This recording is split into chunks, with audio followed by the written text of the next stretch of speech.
कौम आद का जिक्र कुरान की बहुत सी सूरतों में हुआ है।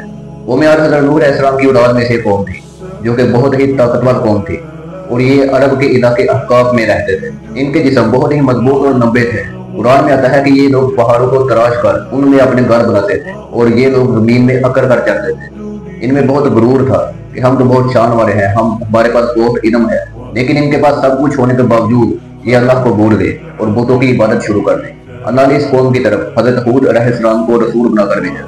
हजरत हूद अलैहिस्सलाम भी हजरत नूह की औलाद में से थे। हजरत हूद अलैहिस्सलाम ने अपनी कौम से कहा कि ऐ मेरी कौम, उस एक अल्लाह की इबादत करो कि जिसका कोई मबूद नहीं। आपने उन्हें तौहीद की तरफ बुलाया और कहा कि जमीन पर अकड़ के ना चलो और जमीन में फसाद भी ना मचाओ। आपने उनसे कहा कि अगर वो लोग ईमान ले आए तो अल्लाह उन्हें मजीद नेमतों से नवाजेगा। लेकिन उस कौम ने हजरत हूद की बात ना मानी।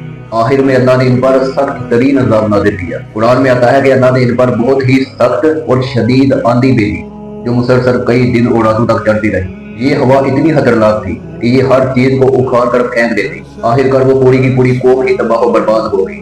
सिर्फ हजरत हूद अलैहिस्सलाम और वो चंद लोग जो कि उन पर ईमान लेके आए थे वो बच गए। इस कौम से हमें ये सबक मिलता है कि ताकत, दौलत और शान शौकत हमें अल्लाह के अज़ाब से नहीं बचा सकती। अगर कोई इंसान गुरूर और तकब्बुर करता है अपनी शान शौकत पर, तो हो सकता है ना उसको थोड़ी ढील दे तो वो और जितना गुरूर और तकब्बुर करना चाहता है कर दे, हत्ता कि बुराइयों के इंतहा तक पहुंच जाए।